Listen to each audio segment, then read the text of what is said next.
What's up, guys? It's Zach. I'm here in my Redstone creative world just to show you guys something that I've an idea I've had in my head for a while, but I didn't get around to building it until a few days ago.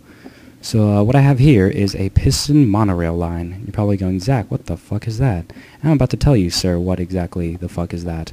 So what you have here is you have one regular piston, right, facing this way towards wherever you want to go.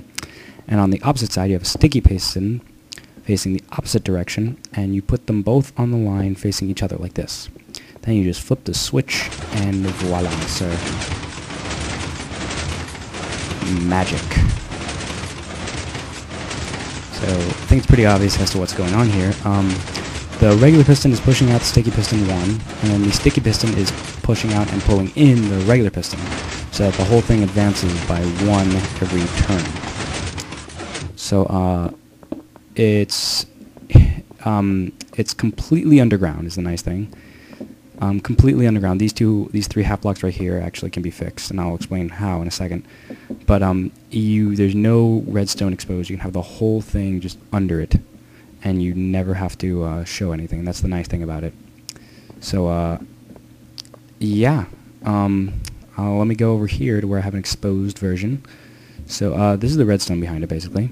It's your basic 4 output piston clock on 3 ticks. So first tick over here, it comes through and it sends a pulse through all of these through this piston tape. So and what it does is it toggles every third torch here. So right here it'll go through this block and toggle this one. Then it'll go through this block and toggle this one. Go through this block and toggle this one, and go through this block and toggle this torch. So every third torch will light up. Then it'll go to the next tick, and so what will happen over here is it's going to advance this piston tape forward 1. Then it'll go to the next tick, and it'll do exactly the same thing it did over there, except with this red piston tape. It'll send a pulse through all the blocks, so every third torch, right? And then on the next tick, it'll advance that piston tape. And so what you have is a machine that every 6 ticks, it just does every third torch, and it advances by 1 each time, right? So what you do, let me just put down some pistons so you can see how the torches correlate with the piston movement. But it does this, and so what you have happen is you have the pistons move in a sequence where where the pistons move in a sequence where they sometimes disappear, and no, they move each other forward in a way that they stay together. So and there's a few problems with it. One, it's big, and I'm not exactly building this for size. It's more of just a concept thing to get the idea out of my head and keep from bugging me all the time. So it's in no way the most efficient way to do this. The second problem is these 4 glass blocks right here.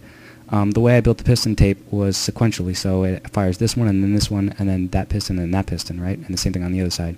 But looking back on the design, it would have been better if I had done a dual sequentially, so like both horizontal pistons at once, and then both vertical pistons at once. It would have saved time, and what's better is you would have been able to add 1 more block as a corner. And so what this thing is that you need 5 blocks every pulse, right? Because 2 glass, 1 wool, and then 2 glass afterward.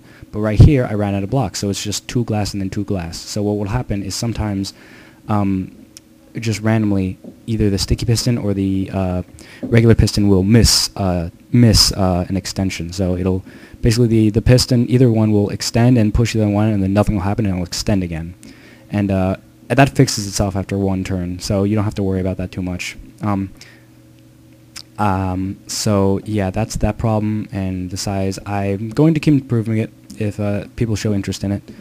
The other thing is it doesn't work on multiplayer, but I've tested out different designs that I had another design that worked slower, and sometimes it didn't work at all. But on the multiplayer server that I tried on, it actually worked just as fast due to lag and redstone lags. That kind of, for some reason, it let it do stuff that it normally wouldn't have been able to do. But so that's that basically.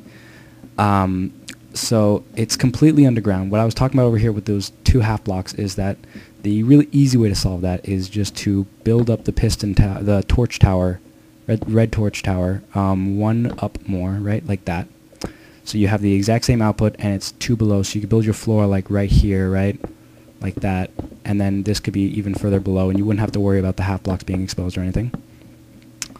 But yeah, that's basically the whole thing.